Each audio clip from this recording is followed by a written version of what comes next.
Game developers who have worked on terrible games, when and why did you realize the game was going to flop? I have a friend who worked on Hannah Montana, the movie, the game. He said that they got rejected by first party because the game wasn't long enough, so they disabled the ability to run. Then they passed. This is the equivalent of doubling the spacing on an essay to meet the page requirement. My first job in the industry was as a contractor on Richard Garriott's MMO, Tabula Rasa, for NCSoft. I was so swept up in the magic of game development that when people told me it's rough now but it'll turn a corner, I totally believed them. Then we had a company meeting where a very nervous looking man in a tie said Best Buy agreed to buy 50,000 copies. So we got that going for us. And in my head it clicked. We were selling a flop. And everyone knew it but me. The servers closed soon after launch and the studio was shut down. The Korean owners of the company forged a letter of resignation from Richard while he was in outer space to avoid paying him for the game, but he fought it in court and won. The Korean owners of the company forged a letter of resignation from Richard while he was in outer space to avoid paying him for the game, but he fought it in court and won. This is the icing on the cake.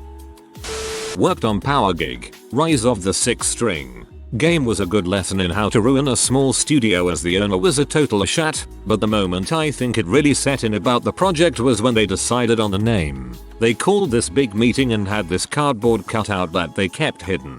A shat gives this speech about the project and then they unveil the name. Whole room is just dead silent until someone broke the silence with what were the other choices. Looking back, there were so many other incidents that sort of pointed towards flop, but it wasn't until the name unveiling that it really set in for me.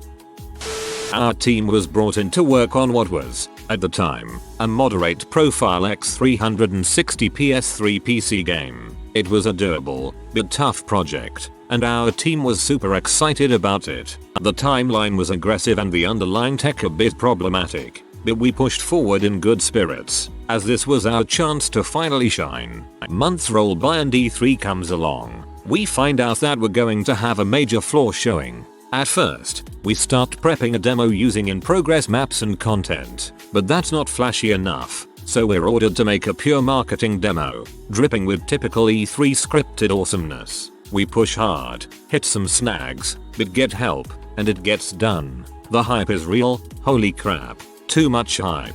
Our modest project suddenly draws the attention of stakeholders who were previously ignoring it for their other pet projects. They want to throw more money and time at the project, which would push our game into possible blockbuster status. We are still super pumped at this point, but there's a catch. What was once a tight dev pipeline with only a few key stakeholders turns into a circus of directors and owners, each trying to make the game into their own vision.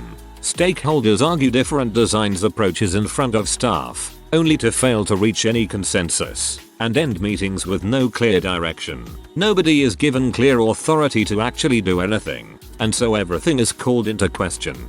Narratives are rewritten. Framework budgets blown. Content is cut at the whim of detached stakeholders who never even talk to the dev team directly or even try to play the game. The stakeholders always promise more time money with their tumultuous change requests, but the developers slowly, quietly, lose trust in them. After 18 plus months of development, the project has turned into a sad joke. Little shippable content has been finished, and nobody has any faith that the stakeholders will let anything be finished anyway. Stakeholders notice that quality is dropping, because very few developers can take their work seriously anymore, and things get ugly. The project gets shuffled around to different staff, each basically repeating the cycle of the failed team before them. The project would struggle on for many more months before finally being released to predictably bad reviews and modest sales. Only the result of strong marketing efforts. My heart goes out to all the developers that had to finish that awful game. Everyone who worked on it wanted it to be good, and everyone who wasn't on the final ship team felt super sorry for those that had to get that game out the door. Ineffective leadership rarely kills a game with a single bad decision, but rather through the sheer volume of their inept decisions over time.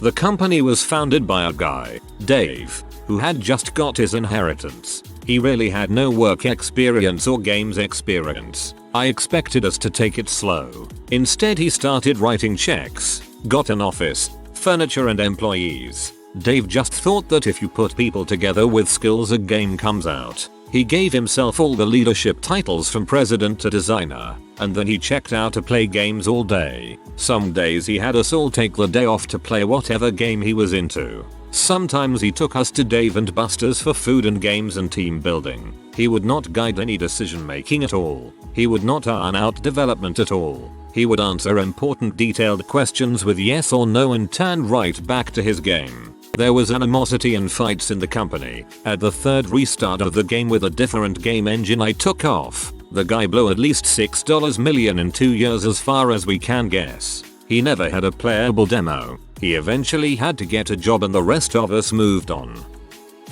The art team refused to give us game art because it wasn't up to their standard. Everything we got was 20k trees with 5 4k textures on it to make it really shine. The storyboards we received were wildly inconsistent. The 2 people in charge of the project had never played a game before in their lives. The developers were deliberately not invited to meetings that involved the design of the game because they only offered problems, not solutions. They constantly threw more and more programmers at it to speed up our timeline. Anyone who has ever worked on a late project knows that adding more people to it just makes it later. Not sure if this counts since I didn't make it past the initial meeting, but I was part of a group who wanted to get together to make a game. I'm not new to this and know most of them fail and always take them with a grain of salt, but this one failed spectacularly. The initial meeting took place online and within minutes I knew this was a failure, but decided to stay for the train wreck. There was no game idea. I repeat, there was no game idea. Instead of coming up with a game idea, everyone started talking about how much money they were going to make and what they were going to buy with their money. Instead of discussing a prototype, they went straight to talking about taking out loans for expensive software like Maya, Unity, Photoshop. This was long before Creative Cloud, special computers, etc. One guy was going to call his bank the next day to take out a loan. They started talking investors and a company name, and one guy was registering a website for the company as they were speaking. Then comes the fun part, the work breakdown. I specifically stated I would lend some 3D assets if they told me exactly what they wanted. They didn't even have to pay me. I just wanted to do it for fun. Well, I now turned into the main software dev because I was the only one with game development experience and was the only one who knew Unity. They planned on buying all of the assets from Turbo Squid. Finally, after hearing all of this insane nonsense, I chimed in and said, don't you think you should have a game idea and a prototype before you worry about all this other crap? And I was told the stuff is more important first. After the meeting I ducked out and said straight up their game was going to fail. I found out 3 months later that the one dude did take out a crap ton of loans, and no one helped pay him back. They bought a few pieces of software and one computer. They had absolutely nothing to show for any of it except for the website they registered that looked straight out of GeoCities talking about needing help for their game. That sounds too much like a group assignment in early high school. I had a feeling it would flop a couple of days before we announced the title. I knew it would flop within hours of getting my hands on the code. The team working on the content and gameplay chose to use an engine that was overkill for this game, and it was also an engine none of them had ever used. Made this account just to answer this. I worked on a Zelda CDi game way back when. Some of us just knew it was doomed, but not right away. I say not right away because at the time we were all blinded by the fact that we were holy crap working on a Zelda game. The scope became too big for the size of the team. The machine's capabilities were limited and showed its limitation time and time again during development. Art, audio and other assets had to be scaled back late in the process. You certainly couldn't put fault on the dev team. They made that machine do things you didn't think it was capable of doing.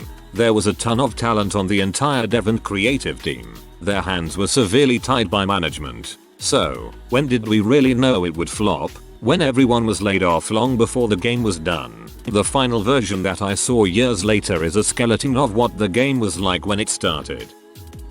Worked on the Terminator Salvation game.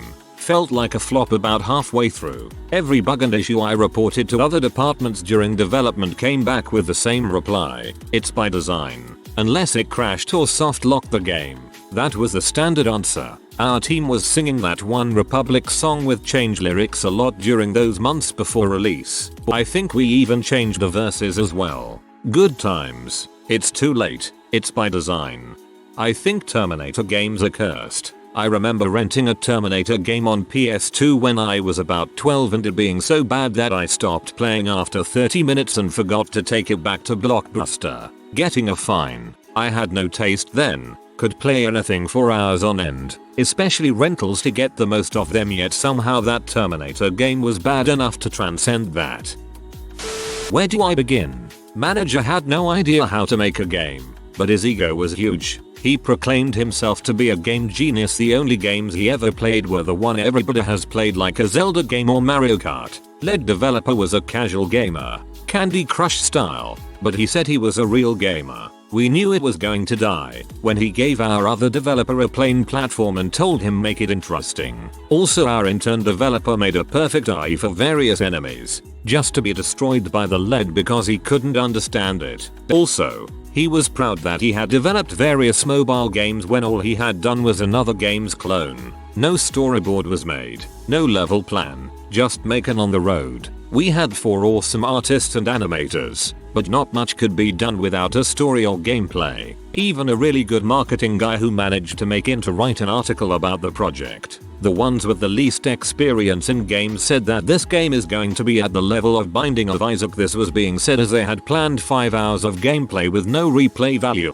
not even collectibles for the sake of passing time. They decided we were going to open a Kickstarter. Everything was fine until our dear game genius and now businessman decided to open it for double that we, as a team, discussed. The Kickstarter was opened with no demo, no nothing, not even a release date. His budget plan consisted of everything going to their salaries. Everything failed. Kickstarter managed to get 1/7th the planned money, but of course it wasn't the poor planning nor the I have no freaking idea how to develop a game stuff, as our genius businessman said our city country isn't prepared for a video game studio.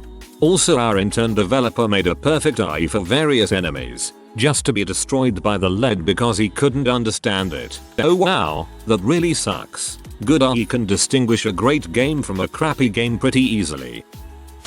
This was a couple of decades ago. The company I got hired by was contracted to create a game to help promote sales of a toy with diminishing sales, given the rising popularity of video games. So the contracting company had little experience with games. My company was mainly multimedia training and had never written a game before. The game designers weren't game players, and once the base design was put together, they were moved to other projects. I was one of the programmers. We had a very good 3D guy, no John Carmack, but he knew his stuff and created a good engine. The fundamental flaw was that we matched the design, but there was no one checking whether the game was actually interesting, challenging, etc. I don't get how you can be a game designer without being a game player. Imagine if board games were like that. You would end up with some sort of chess Scrabble game. Knight to triple word score. In my first year of college I was hired to help a company make an app. There were 200+ people working on the project, and by the end of the project only 2 levels were completed. The artists did jack all and any art we got was crap. I knew it was a bad game when after 4 months there was a single level working. QA here. As soon as our game got reimagined a 3rd time, the best mechanics scrapped, and the level designs fully imagined by that level's designer instead of considering the project as a whole. Believe it or not, this sounds crappy, but some great games like Half-Life 1 and 2, and Overwatch, have gone through total scrapping and redesigning. They're lucky in that they had the budget to carefully put things back together though. I have worked on a few games now that went through development heck. The first game I was hired onto sounded really fun, but it just never got off the ground in the 8-month cycle. They wanted it to be a puzzle-based game that was split up into 5 levels with 10 sub-levels each. They expected a level to be completed every sprint. By the end of the 8 months there were only about 8 sub-levels completed and none of them were put together properly. The game was supposed to be non-linear, more than one way to complete a puzzle, but all of the levels were linear and every idea I gave to make it non-linear was shot down. The art director for the game was an butthole. He threw out all of the art for the game 3 times because they didn't live up to his standards. So to break it down, designers wouldn't design levels, left it to the programmers. Artists wouldn't do work. Programmers, half the team did work. The other did nothing. Tens of millions of dollars later, CEO changes, 3 resets, 4 general managers, 4 creatives directors, way too many cooks in the kitchen and head chefs coming and going. The last team to save the day got real philosophical and mindful about development, felt cultish, then started questioning their self-worth publicly, and had to go to therapy. There are just some sequels that are meant to die. I had just joined the team the last quarter it was alive and luckily saw it coming. Learned a lot about what not to do and made the most of my time working with some very talented people who got handed a crappy slate. Then started questioning their self-worth publicly, and had to go to therapy. When you know your game is really bad. Pretty much immediately, I made an iPhone game that was, I would say, ambitious. We had about 8 people working on it, and I did the graphics, and then everyone but me and another guy quit. We kept boiling it down until it was unrecognizable. We sold it for $1, and I believe the only copies we sold were to family members and friends, some of whom I reimbursed. There was like one legit review on the App Store. That was a whole paragraph of what the fricks. Sad thing is I worked very hard on the graphics and didn't get paid anything. The only silver lining is that your best graphical assets can be added to your portfolio. During my junior high school year I joined the Tsar Club. Every year the club goes to a state college to present their projects that they've done over the school year, which were mostly robotic related. But when I heard that there was game development as a category I was excited and joined my school's team. Bad idea. Our school does not have a programming class. Despite being part of the Tsar, I was grouped with freshmen who really loved to talk about games and spread ideas about their ideal game. They were pretty thrilled, but not until we actually went to development. I don't remember, but they never demonstrated their programming skills, just really appreciated gaming. I said to them that I had some prior level design experience using Source Engine, the engine Valve uses for Half-Life 2, Portal, Left 4 Dead, and so on. When the deadline was approaching it was a disaster. We decided to use Unity as our ideal engine, but no one in the group demonstrated that they've used it at all. I only managed to make a small kitchen area with a table in the middle, but that was it. I tried to understand the scripting language, but it was going to take a while understanding the language since I had absolutely no scripting experience. So with a few days left, we decided to switch to another engine, UE3. Worst decision ever. It was so intensive on my laptop, causing crashes due to overheating. All of the work and concepts, though little, were depending on me, and with schoolwork in the way I didn't focus on the game at all. With a few hours left before the deadline, I plopped free 3D assets on a blank slate filled with grass and trees. Then I made a small lake with a mountainous area around it, which were a tall variety of rocks copied and overlapping each other. That's it. No programming, no title screen, nothing special. We didn't participate in the game showcase. However, at the game presentations, I was relieved that almost everyone else's games were incomplete with no goal or bite-sized RPG Maker games. There were a few games with some playability, such as a 3D ball puzzle game and a top-down space shooter about human health and viruses. After examining all of these games, something occurred to me. High schoolers don't have much expertise in game design. It's mostly about testing the waters for those interested in it. For me, I have yet to venture into game development yet again due to this experience. I just don't have the motivation to make a product. The only game I have released to the public was for a game jam. I made it in 4 days by myself, except for the music and a random hash generator. The release was buggy and laggy. I didn't market it at all, not even on social media, which made it hard for my game to be noticed in a pool of 60+ entries. In the end, it got less than 100 plays, a rating barely over 2 stars and no awards in the jam. After the jam was over, I removed bugs in an update, but it was no use. Nobody bothered to play. When the first reviews came out, we had a great time making the game. A kart racer. It was stable and ran at a solid 60 FPS. It had fantastic art direction, a decent variety of very well designed tracks to play on, and several alternative game modes to mix things up. Playtesting with everyone in the office was awesome fun. We'd been held back a little by some of the decisions of the licensor, who were worried that a cartoon karting game with silly power Ups would make their product look dangerous and had mandated several aesthetic changes which made the game less exciting. But despite their interventions, we were shipping a quality release. Nothing that was going to set the world on fire, but a solid piece of work. We were sat in the office waiting for reviews to come out. The first was in. They had given the game to a junior member of staff who seemed to be fresh out of university if not school. He slammed various aspects of the game and gave it 5/10, which as games review speak for this is a turd. We thought it was an anomaly, but then the second review was almost as negative, and the third, and the fourth. The only positive review was in a kids magazine that I'd never heard of, which I assume the company paid for. We did receive many positive reviews on Amazon from happy parents too, so at least someone genuinely liked it. Don't ask me why, but we shipped it around the same time as another karting game, and that one had rave reviews. We bought it when it came out, put it into a console, and were amazed at how mediocre it was. It ran at 30 FPS with big performance dips. There were lots of track design errors, including places where the collision geo was significantly higher than the visible geo, so you were racing on thin air. You could glitch it very easily. It had a nice USP gimmick, but it hadn't been fully implemented. There was more, but I forget the details. We had spent a huge amount of time removing or avoiding these problems for our game, but it meant nothing. The other game reviewed better, it appears, because it cleaved more closely to the Nintendo karting formula and had a larger variety of more recognizable licensed characters. The hard work that we'd put in didn't seem to have mattered at all. The merely okay game did better. Most of the team was laid off after release, including me. I now work outside the games industry, but am currently looking to re-enter it in a sector less dependent on licensing and marketing.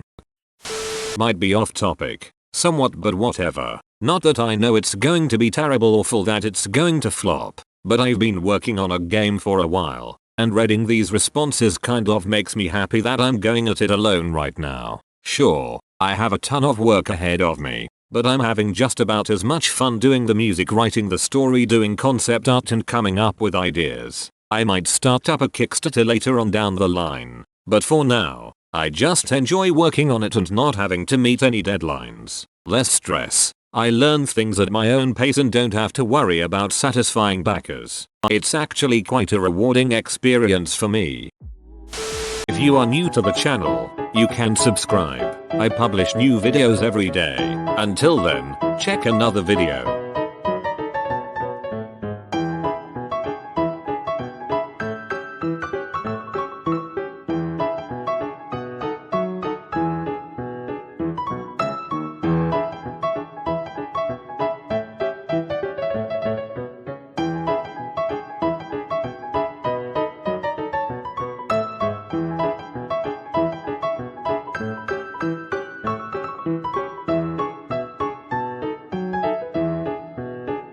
Bye for now.